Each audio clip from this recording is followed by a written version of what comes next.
ፈስ መፍሳት ሙሉ በሙሉ የተለመደ ነገር ነው። ነገር ግን ብዙ ጊዜ የሚፈሱ ከሆነ ወይም ሽታው የሚረብሽ ከሆነ ልታደርጓቸው የምትችሏቸው ነገሮች አሉ። አልፎ አልፎ ደግሞ የጤና ችግር ምክንያት ሊሆን ይችላል። በአብዛኛው መፍሳት የሚያስጨንቅ ነገር አይደለም።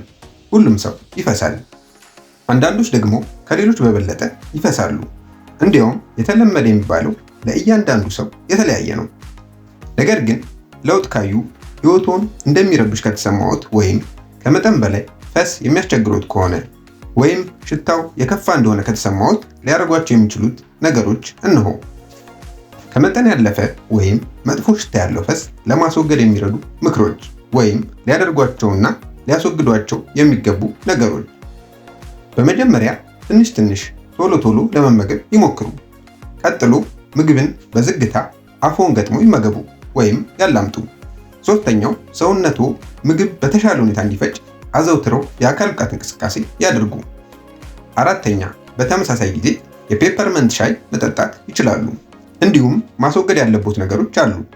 ማስቲካ አያላምጡ፣ ሲጋራ አያጭሱ፣ ወይም የስክሪፕቶ ክዳን ወይም ጠጠር ከረሜላ አይምጠጡ። ይህ ከመጠን ያለፈ አየር እንዳይወጡ ይረዳዎታል። ለመፈጨት የሚከብዱ ብዙ ምግብ አይመገቡ። ብዙ ቢራ፣ ወይን ወይም የፍራፍሬ ጭማቂ አይጠጡ። እንዲሁም ከመጠን በላይ ፈስ ያመጣል ብለው የሚያስቧቸውን ምግቦችና መጠጦች ለማስወገድ ይሞክሩ። ይህ በእርግጥ እንደየሰው ይለያያል። እነዚህን ሁሉ ነገሮች አድርገው አሁንም ፈስ ካስቸገሩት የፋርማሲ ባለሙያ ያማክሩ። የሚረዳዎትን ነገር መግዛት እንዲችሉ ሊነግሮት ይችላል። ለምሳሌ ቻርኮል ታብሌት፣ ሽታን የሚወስዱ ልዩ የውስጥ ሱሪዎችና ፓዶች፣ ወይም ደግሞ ሐኪም ጋር መታየት እንዳለቦት ሊነግሮት ይችላል። ሐኪም ጋር መቼ ነው መሄድ ያለቦት? ፈስ ህይወቶን የሚረብሽ ከሆነ በራሱ ጥረትና በመድኃኒት ቤት በሚገኙ መድኃኒቶች ካልተሻሉት፣ የሆድ ህመም ወይም የሆድ መነፋት ካሎትና የማይሻል ከሆነ፣ ተደጋጋሚ የሆድ ድርቀት ወይም ማስቀመጥ ካሎት፣ ክብደት ለመቀነስ ሙከራ ሳያደርጉ ከቀነሱ ወይም ለ3 ሳምንታት በሰገራው ውስጥ ደም ካለ፣ እንዲሁም ከመጠን ያለፈ መጥፎ ሽታ ያለው ፈስና የአንጀት እንቅስቃሴ ለውጥ ካለቦት ሐኪም ጋር መሄድ ይኖርቦታል። ታዲያ ከመጠን ያለፈ ወይም መጥፎ ሽታ ያለው ፈስ ምክንያቱ ምንድን ነው?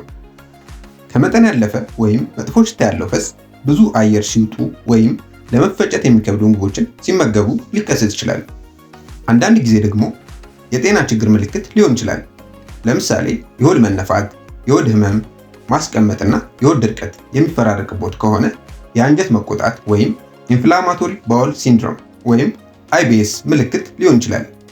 በተመሳሳይ አዲስና ከመጠን ያለፈ መጥፎ ሽታ ያለው ፈስ እንደ ሲሊያክ በሽታ፣ የላክቶስ ኢንቶለራንስ ወይም ደግሞ እንደ ጸረ ብግነት መድኃኒቶችን፣ የተወሰኑ ላግዛቲቭስ ወይም ስታቲንስ ባሉ መድኃኒቶች ምክንያት ሊሆን ይችላል።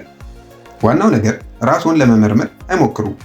ፈስ የሚበዛበው ከሆነ ሐኪም ማማከር ይኖርቦታል እና ሐኪምዎን ሳያማክሩ መድኃኒት አይቀይሩ ወይም አያቋርጡ። የራሳችሁን ተሞክሮ ወይም ሐሳብ ማካፈል ከፈለጋችሁ በአስተያየት መስጫው ስር ይጻፉ።